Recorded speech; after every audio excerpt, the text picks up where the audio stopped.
Assalamualaikum warahmatullahi wabarakatuh. Izin mempresentasikan. Di sini saya akan menyampaikan sedikit materi tentang perkembangan komponen isi, materi, atau bahan ajar dalam kurikulum. Nah, kita masuk pada poin pertama, yaitu tentang pengertian dari isi, materi, dan bahan ajar dalam kurikulum. Oke, sekarang kita masuk ke dalam pengertian. Yang pertama yaitu pengertian isi atau materi. Dalam kurikulum, isi atau materi adalah pengetahuan, keterampilan, dan sikap yang harus dikuasai peserta didik dalam memenuhi kompetensi yang telah ditetapkan.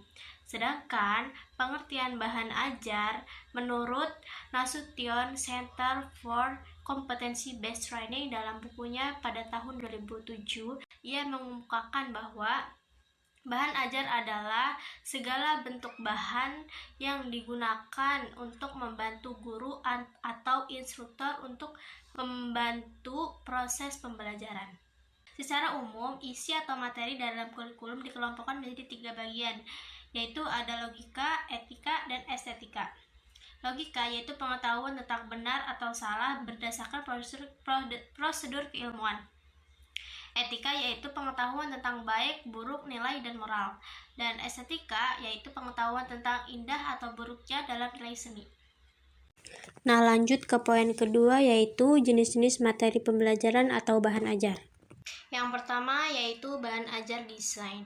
Bahan ajar ini yaitu bahan ajar yang secara khusus dikembangkan menjadi komponen sistem instruksional dalam rangka mempermudah proses belajar mengajar yang formal dan direncanakan secara sistematis.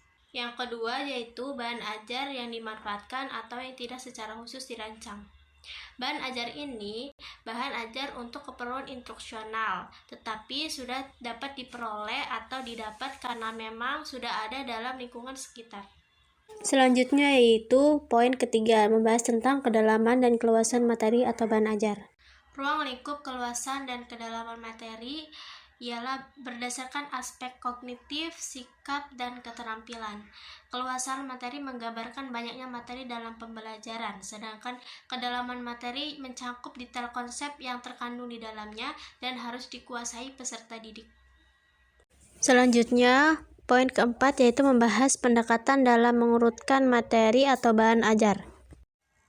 Yang pertama yaitu ada pendekatan prosedural.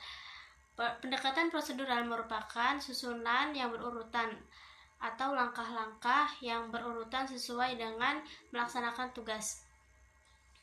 Yang kedua yaitu pendekatan hierarkis, yaitu menggambarkan susunan yang berjenjang dari atas ke bawah atau dari bawah ke atas materi sebelumnya, merupakan prasyarat materi berikutnya. Nah, kita lanjut ke poin terakhir, yaitu langkah-langkah menentukan materi pembelajaran.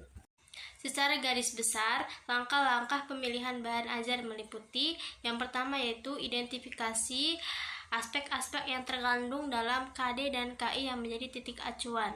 Yang kedua yaitu identifikasi jenis-jenis bahan ajar. Yang ketiga yaitu memilih bahan ajar yang sesuai dengan KI dan KD. Dan yang terakhir yaitu memilih sumber bahan ajar.